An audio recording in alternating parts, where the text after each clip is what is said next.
नमस्कार दोस्तों, निकवी क्लासेज में आपका एक बार फिर से स्वागत है। दोस्तों, हमारी क्लासेज चल रही थी आर्मी की भी टेस्ट सीरीज में हम क्या कर रहे थे, प्रश्न उत्तरी कर रहे थे और प्रश्न उत्तरी की सीरीज को ही आगे बढ़ाते हुए आज हम और आपके लिए नए क्वेश्चन लेकर आए हैं। कौन कौन से क्वेश्चन है उसके बारे में हम चर्चा करेंगे। एक ही क्वेश्चन में हम 10-15 प्रकार के क्वेश्चन करते हैं, तो उसके बारे में सविस्तार पूर्वक अध्ययन करते हैं। आज का क्वेश्चन हमारा क्या है, निम्नलिखित में से रासायनिक परिवर्तन नहीं है। मतलब परिवर्तन कितने प्रकार के होते हैं, एक तो रासायनिक परिवर्तन होता है और एक भौतिक परिवर्तन होता है। रासायनिक परिवर्तन क्या होता है और भौतिक परिवर्तन क्या होता है उसके बारे में पहले मैं आपको थोड़ा बता देता हूं, उसके बाद में आप इसका आंसर बताना। तो रासायनिक परिवर्तन वो होता है जिसमें क्या होता है कि पदार्थ नई अवस्था ले लेता है और फिर वापस से वो उसी अवस्था में आ जाता है, उसे बोलते हैं रासायनिक परिवर्तन। और भौतिक परिवर्तन वो होता है एक बार किसी पदार्थ दूसरी अवस्था में चला जाने के बाद में वो है पुनः वापस उस अवस्था में नहीं आता है। जैसे दही, दूध से दही जम जाता है, तो वो किस प्रकार का परिवर्तन होता है, वो रासायनिक परिवर्तन होता है। दूध से दही बन गया, वापस दही से दूध नहीं बना सकते ना, तो वो किस प्रकार का परिवर्तन हो जाता है, रासायनिक परिवर्तन हो जाता है। जबकि कई चीजें ऐसी होती है जैसे मोमबत्ती का पिघलना, देखो एक मैंने ऑप्शन दे रखा मोमबत्ती का जलना, ये तो किस प्रकार का परिवर्तन है, ये तो रासायनिक परिवर्तन है। रासायनिक परिवर्तन है, क्यों है ये भी रीजन बताऊंगा। रासायनिक परिवर्तन है, ये तो क्या है, रासायनिक परिवर्तन है, ठीक है।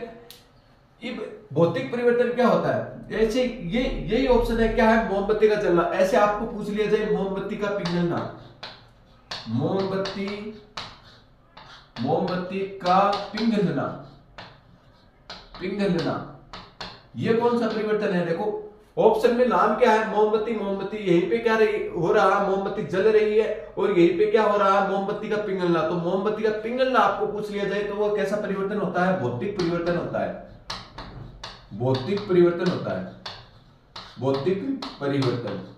ये कहोगे सर मोमबत्ती का जलना तो रासायनिक परिवर्तन और पिघलना भौतिक परिवर्तन क्यों है, ये तो हमें समझना है कि भौतिक परिवर्तन है तो क्यों है।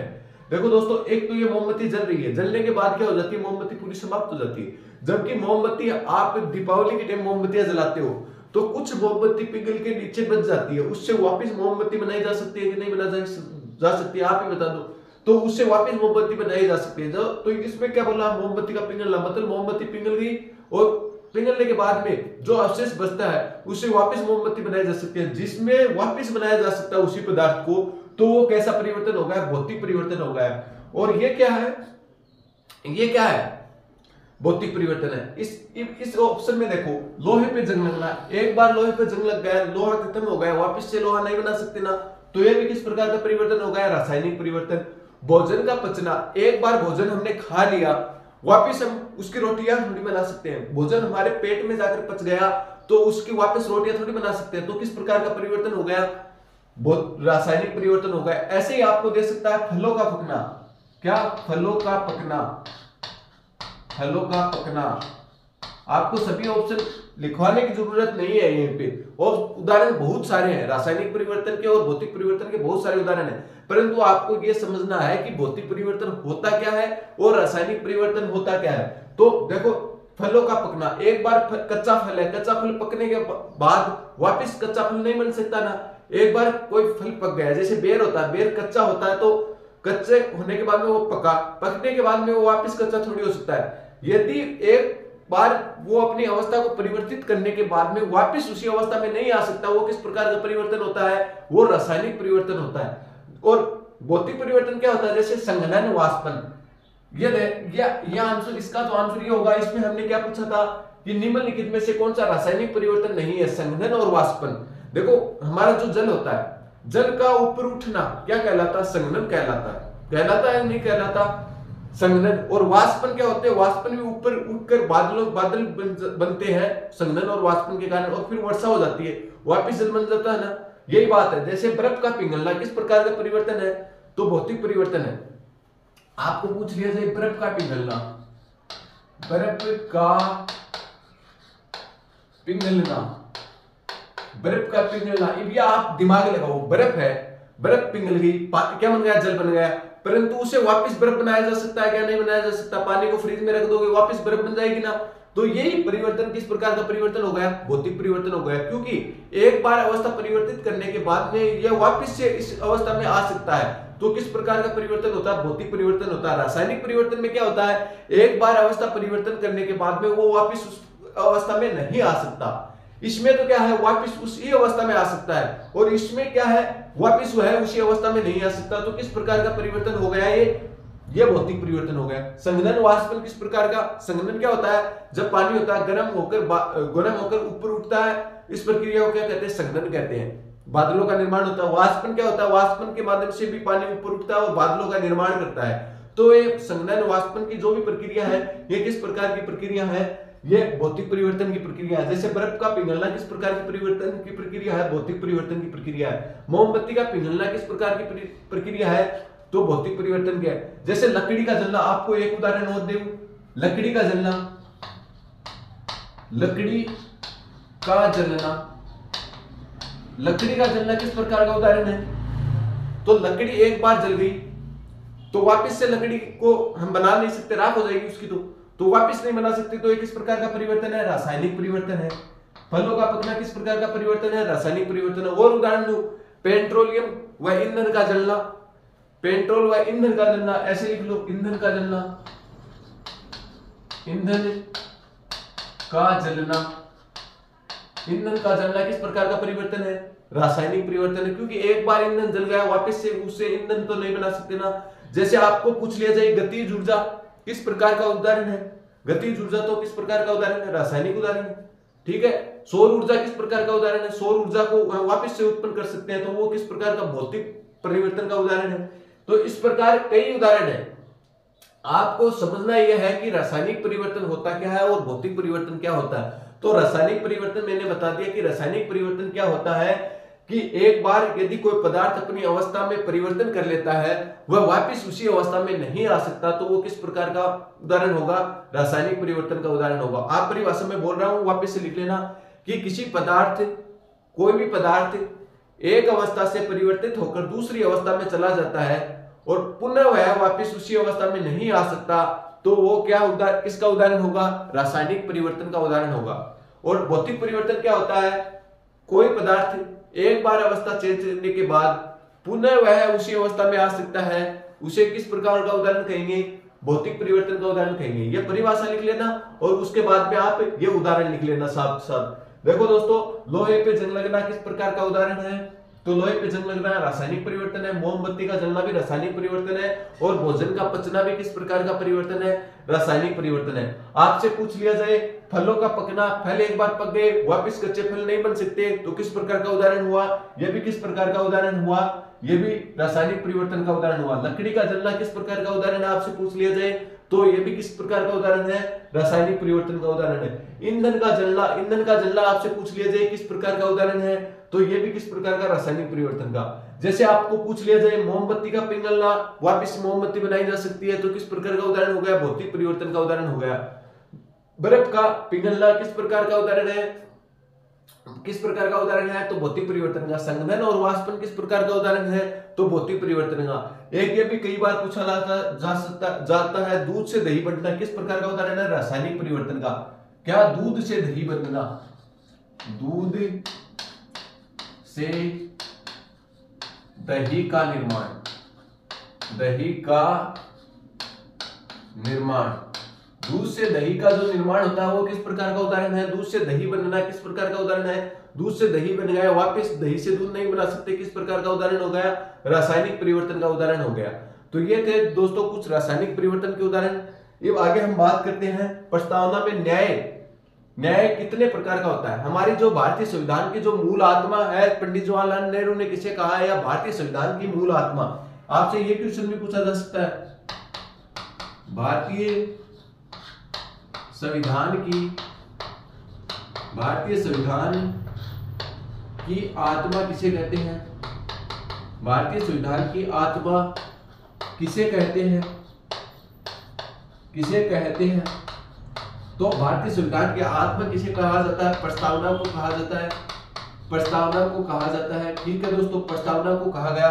प्रस्तावना शब्द कहां से लिया गया है और प्रस्तावना की भाषा कहां से ली गई है, यदि ये पूछ लिया जाए, प्रस्तावना शब्द आपसे पूछ लिया जाए, शब्द किस देश के संविधान से लिया गया है, तो ऑस्ट्रेलिया। आपको क्या आंसर देना है, ऑस्ट्रेलिया। प्रस्तावना शब्द ऑस्ट्रेलिया। आपसे पूछ ली जाए प्रस्तावना की भाषा कहां से ली गई है, क्या पूछ ली जाए, भाषा भाषा कहाँ से ली गई है? तो यूएसए के संविधान से, संयुक्त राज्य अमेरिका के संविधान से प्रस्तावना की क्या ली गई है? भाषा ली गई है। प्रस्तावना है क्या? हम भारत के लोग संपूर्ण भारत को प्रभुत्व संपन्न समाजवादी पंथ निरपेक्ष लोकतंत्र गणराज्य बनाने के लिए सामाजिक आर्थिक राजनीतिक न्याय। देखो हमने क्वेश्चन में क्या पूछा था, न्याय कितने प्रकार का है? तो न्याय कितने प्रकार का है? 3 प्रकार का। स्वतंत्रता कितने प्रकार की? आपसे पूछ ली जाए कि न्याय लिखो, न्याय 3 प्रकार का कौन कौन सा है? पहला न्याय कौन सा है? देखो सामाजिक न्याय, सामाजिक के फिर आर्थिक, 2 नंबर का आर्थिक न्याय,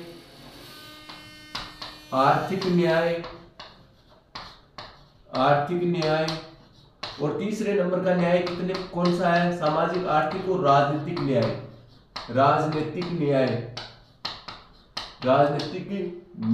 ये प्रस्तावना में न्याय बताए गए हैं। न्याय के कितने प्रकार बताए गए हैं प्रस्तावना में? तो 3, सामाजिक, आर्थिक और राजनीतिक न्याय। स्वतंत्रता कितने प्रकार की? तो विचार, अभिव्यक्ति, विश्वास, धर्म और उपासना की स्वतंत्रता कितने प्रकार की? 5 प्रकार की स्वतंत्रता कितने प्रकार की? 5 प्रकार की। कौन कौन सी स्वतंत्रता? कौन कौन सी? तो विचार, अभिव्यक्ति, लिखो दोस्तों, विचार, अभिव्यक्ति, विचार, अभिव्यक्ति, विश्वास, धर्म व उपासना। ये स्वतंत्रता हो गई। प्रस्तावना में स्वतंत्रता कितने प्रकार की? देखो कितने नाम हो गए, विचार, अभिव्यक्ति, विश्वास, धर्म और उपासना। कितने प्रकार की स्वतंत्रता दी गई है प्रस्तावना में? 5 प्रकार की। समानता कितने प्रकार की? तो समानता आपसे पूछ ली जाए तो 2 प्रकार की। समानता कितने प्रकार की है प्रस्तावना में? 2 प्रकार की। कौन कौन सी? तो विचार, अभिव्यक्ति, विश्वास, धर्म और उपासना की तो स्वतंत्रता, प्रतिष्ठा और अवसर की समानता। एक तो किसकी? प्रतिष्ठा व अवसर की समानता। तो कितने प्रकार की समानता बताई गई है प्रस्तावना में? तो कितने प्रकार की समानता? 2 प्रकार की। कौन कौन सी? प्रतिष्ठा और अवसर की समानता। विचार, अभिव्यक्ति, विश्वास और धर्म और उपासना की स्वतंत्रता कितने प्रकार की? 5 प्रकार की। न्याय कितने प्रकार का? 3 प्रकार का। आगे आपसे पूछ लिया जाए इसका प्रारूप किसने तैयार किया था? प्रस्तावना का प्रारूप किसने तैयार किया था? तो BN राव ने। अभी तक प्रस्तावना में संशोधन कितनी बार हुआ है? तो संशोधन कितनी बार हुआ प्रस्तावना में? अभी तक 1 बार हुआ है। कौन से संविधान संशोधन के तहत? 42वां संविधान संशोधन के तहत। कौन सा? 42वां संविधान संशोधन हुआ था 1 बार। 42वां संविधान संशोधन 42वां संविधान संशोधन 1 बार हुआ है। और कब हुआ था? 1976 में हुआ था। उसमें 3 शब्द जोड़े गए थे। कौन कौन से शब्द जोड़े गए थे? तो सामाजिक, आर्थिक, राजनीतिक न्याय। इसमें 3 शब्द जोड़े गए, वो आपको कमेंट करके बताने हैं कि कौन कौन से शब्द 42वां संविधान संशोधन 1976 के तहत प्रस्तावना में जोड़े गए थे। वो हमें आपको कमेंट करके बताने हैं कि कौन कौन से शब्द हमारी प्रस्तावना में शामिल किए गए हैं। तो ये था आपका प्रस्तावना से जो पूछे जाने वाले जो आपके इंपोर्टेंट क्वेश्चन है। एक क्वेश्चन और लिख लेना कि प्रस्तावना में भारत शब्द का प्रयोग कितनी बार हुआ। यह आर्मी पे कई बार पूछा गया है। तो भारत शब्द का प्रयोग, प्रस्तावना में भारत शब्द का प्रयोग कितनी बार हुआ है? भारत शब्द का प्रयोग, तो भारत शब्द का प्रयोग आपसे पूछ लिया जाए तो 2 बार हुआ। देखो दोस्तों, हम प्रस्तावना को स्टार्ट करते हैं। हम भारत के लोग, भारत को संपूर्ण प्रभुत्व संपन्न समाजवादी। तो एक तो 42वां संविधान संशोधन के तहत पंथ निरपेक्ष शब्द, समाजवादी शब्द और अखंडता शब्द, ये 3 शब्द जोड़े गए हैं। मैं बता दूं आपको, पंथ निरपेक्ष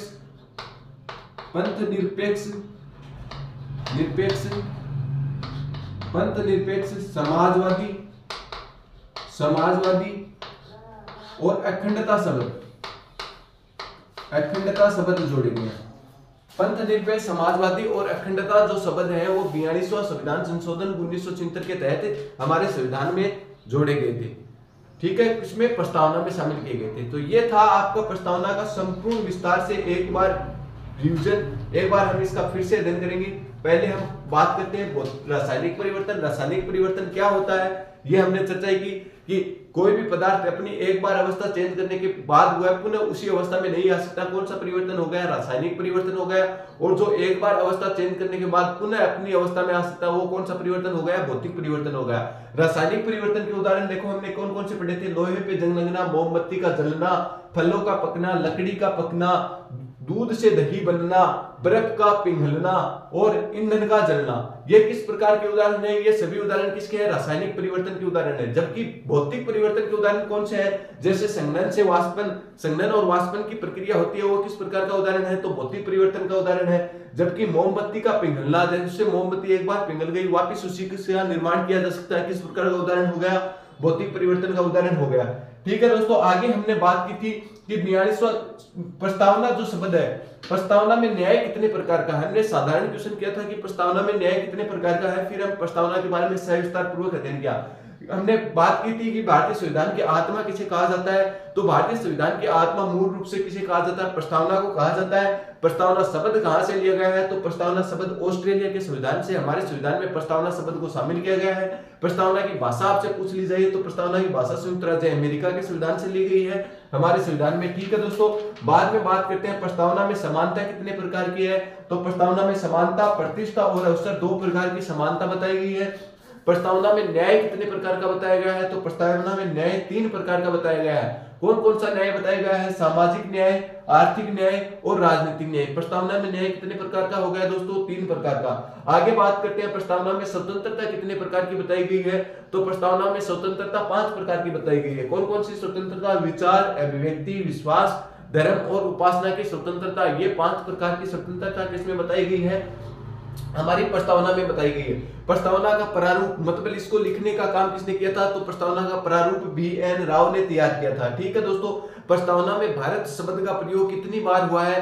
तो दोस्तों प्रस्तावना में भारत शब्द का प्रयोग 2 बार हुआ है। 2 बार क्या हुआ है? प्रस्तावना में भारत शब्द का प्रयोग हुआ है। हम भारत के लोग भारत को इस प्रकार से संपूर्ण प्रभुत्व संपन्न समाजवादी।